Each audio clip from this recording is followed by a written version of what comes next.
விநாயகர் புராணம். விநாயகர் புராணத்தை இழிதகையர் கேட்டாலும் பாவங்கள் முற்றும் நீங்கப் பெற்று வானுலகப் பதவியை அடைவார்கள். நல்வழியினர் கேட்டாலோ சுயம்புவான கணேசரின் திருவடி தாமரை நிழலை அடைவார்கள். விநாயகர் புராணம். முதலாவது உபாசன காண்டம்.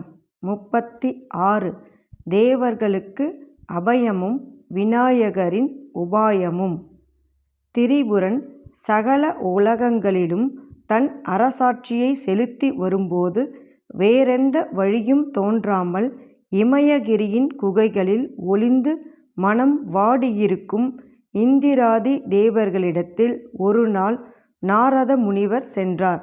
அவரை தேவர்களெல்லாம் போற்றித் தொழுது, திரிகால ஞானியே, கொடியவனான திரிபுரனால் நாங்கள் அனைவரும் இந்த பரிதாப நிலைக்கு வந்துவிட்டோம்.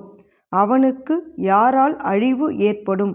இனிமேல் நாங்கள் செய்ய வேண்டியது என்ன என்று கேட்டார்கள். தேவர்களே, அந்த திரிபுரனானவன் கணேச பெருமானை வழிபட்டு அவரது அருளால் ஏராளமான வரங்களை அடைந்து சகல பெருமைகளையும் பெற்றிருக்கிறான். அவனும் அவன் ஆட்சி புரிந்து வரும் திரிபுரங்களும் சிவபெருமானின் போர்க்கோள அம்பு ஒன்றினாலேயே அழிய முடியும். அப்படி அவரால் அழிவதற்கு கணேச பெருமானுடைய கடைக்கண் பார்க்க வேண்டும். ஆகையால் நீங்கள் அனைவரும் கணேச மூர்த்தியை வணங்கி வழிபடுங்கள் என்று நாரத முனிவர் கூறிவிட்டு பிள்ளையாரை வழிபடும் வழி வகைகளையும் ஏகாட்சர மந்திரத்தையும் எடுத்துரைத்துவிட்டு புன்சிரிப்போடு சென்றார். அவ்வாறே தேவர்கள் வழிபாடு செய்து தவம் இயற்றியதால் விநாயகர் அன்பு கூர்ந்து அவர்களுக்கு காட்சியளித்து அவர்கள் விரும்பி கேட்ட வரத்தின்படி திரிபுரனை அழித்து அவர்களை காப்பதற்கு ஓர் உபாயம் செய்வதாக கூறிவிட்டு மறைந்தார். அதன் பிறகு விநாயகர் ஓர் அந்தணர் வடிவமெடுத்து தம் தேவியும் முனிவர்களும் சூழ்ந்து வர ஏக சக்ராதிபதியான திரிபுரனின் அரண்மனைக்குச் சென்றார். அவரை அன்போடு திரிபுரன் வரவேற்று உபசரித்து, வேதியரே, நீங்கள் யார்? என்னை நாடி வந்த காரியம் என்ன? எதுவானாலும் நிறைவேற்றுவேன் என்றான். அதற்கு அந்தண வடிவத்தில் இருந்த விநாயகர், ஆகா திரிபுரனே, என் பெயர் கலாதரன். 3 லோகங்களையும் சுற்றி பார்த்துவிட்டு வந்த ஒரு சித்தன் நான். பிள்ளையார் பக்தனான உன்னை காண விரும்பியே இங்கு வந்துள்ளேன். நான் சென்ற இடமெல்லாம் எங்கு திரும்பினாலும் உன் புகழ்தான் கொடிகட்டி பறக்கிறது. ஆனால் அம்மூவுலகங்களையும் நீ தந்தாலும் எனக்கு வேண்டாம்.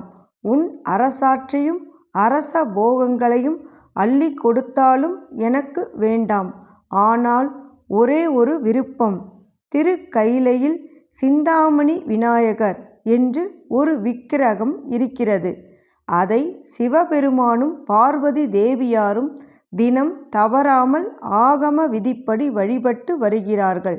அந்த மூர்த்தியை எப்படியாவது நீ கொண்டு வந்து எனக்கு கொடுத்துவிட வேண்டும். அதற்காகத்தான் உன்னை தேடி வந்தேன் என்றார் ஒரு புன்சிரிப்போடு. அதென்ன பிரமாதம்!